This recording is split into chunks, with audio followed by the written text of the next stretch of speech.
who likes you in this kingdom matters. For many of us, we live in a world where the only thing we know is money. Once money is not in front of you, you don't care about any other thing again. If they keep money and they keep men, you will carry money and it will finish and you will go back to square one.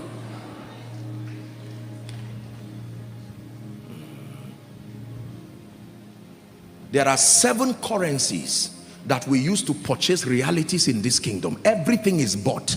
There are 7 currencies. The least of them is money. I pray for you, Koinonia, from the depth of my heart. May you never be so poor that the only thing you have is money.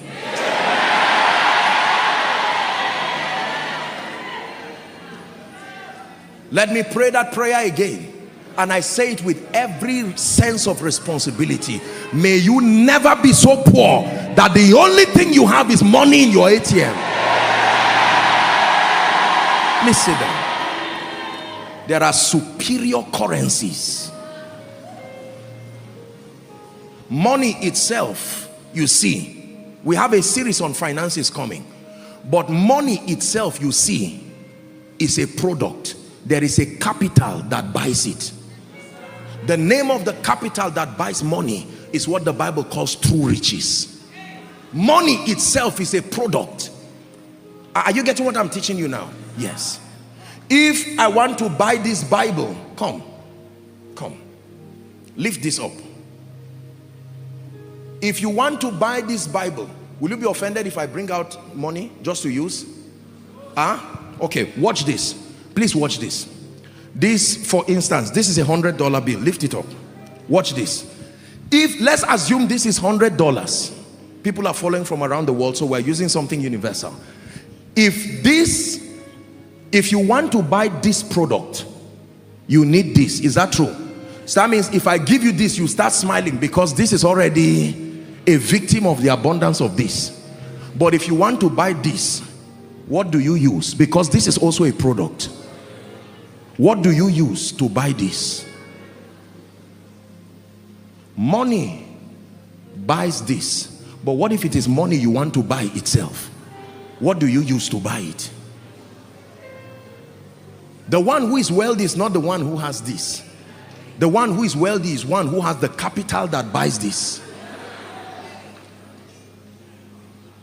I've made up my mind to go God's way for the rest of my life.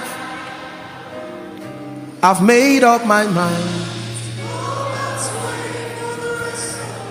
You know, many people believe that preachers are unintelligent people, and when it has to do with salvation alone, that they have something to say.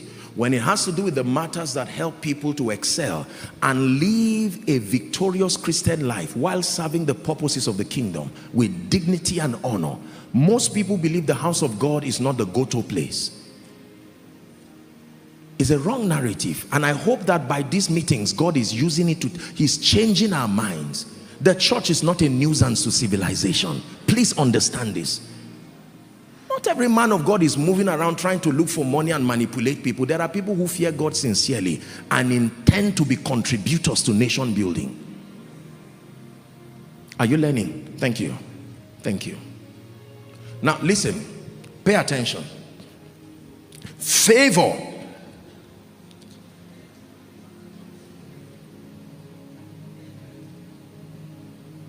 One person, write this down please.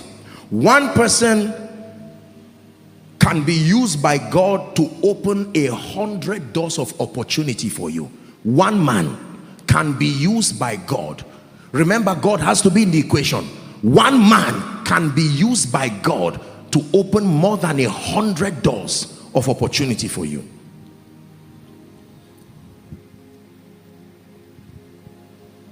This is very, very important. When I realized, respectfully speaking, that I didn't have all the advantage that would be needed to serve the purposes of the kingdom effectively. It does not take money to have an encounter with Jesus Christ. It doesn't take resources, it doesn't take access, it doesn't even take influence. It just takes passion and hunger. Let me tell you where the challenge of many believers come from. The average believer usually gets born again, say on campus or maybe while schooling. Is that true? And as a student, most times the emphasis is just on your spiritual growth and your academics. You can't be talking to a student about, accessing some of these things. There may be distractions at that level. So the only message is messages that relate to pressing into God, depths in the spirit, prayer and fasting, consecration, love for God, and all of these things. But sooner or later, that person now becomes a family person. There are real responsibilities that are now added. Is that true?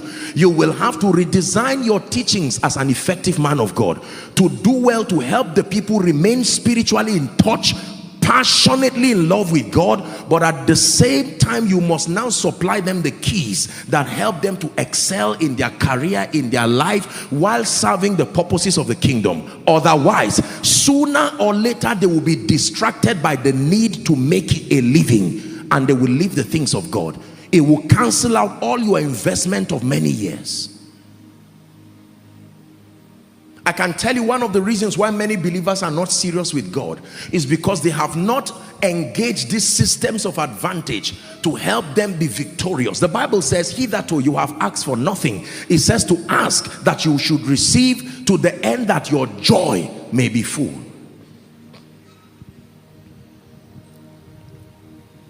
Is someone following tonight?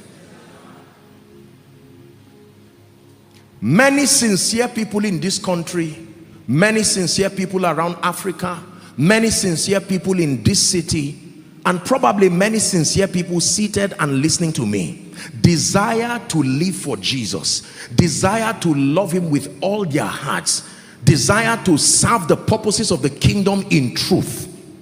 But that may not be possible until you access these systems of advantage. When they work in your life, they now afford you the time. Listen, ladies and gentlemen, it takes time to seek God. It takes time to teach your children the things of God. It takes time. There is so much distraction in our world today. You can't lock yourself for 2-3 days to say, I'm seeking the face of God, because there are bills. Society will call you irresponsible, even though you call yourself a passionate believer.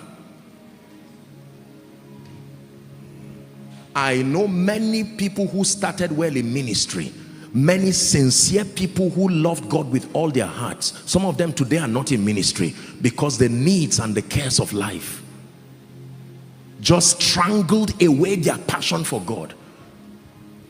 Respectfully speaking, some of us, you go and meet our parents at home and in the villages, and you talk to them about loving God and having passion for God, and they look at you and pity you so much. They say, listen, let me tell you, I was the protocol to T.L. Osborne when he came into Nigeria. So all these things you are doing, we did it before. Why should someone become that frustrated? Do you know there are believers today who are angry at God because it looks like he scammed them? He gave them a proposal that they will have a victorious life. They left idol worship and left everything and came to him, and the only thing they caught was spiritual fire. Not accessing the systems of advantage in the kingdom will make God appear like a wicked and cruel and self-centered God. You see, the way preachers teach about God, if you do not understand who God is, your conclusion will be that God must be a wicked and a cruel king. Here's the proposition: leave everything and love God. Doesn't matter what happens to you, don't worry about it. You just focus on this God. He gave his life to you. Give your own to him in return. Sacrifice everything and love him. What about my children? Just forget about them. He will take control. You just keep praying and make sure you love the Lord. Now your children are saying, Daddy, this God you are talking about, is it that he does not see that we have needs? Say, don't worry. The most important thing is I love Jesus with all my heart. Until children become teenagers, teenagers become angry youths who help to kill you. You come to them, they say, look, I was a pastor's child. Don't you dare talk to me about this thing about God. Our world today has several options. If we do not teach these things in its entirety, let me tell you, we are going to lose a whole generation. I assure you. I need to put things in perspective so you don't think we're just carnally talking about success and victory. There is nothing we're discussing that is in isolation to kingdom come. We're a people of vision, people who passionately love God. So everything we are communicating is a subset put together to make the believer become victorious. You ignore what I'm teaching you, sooner or later, you may regret it.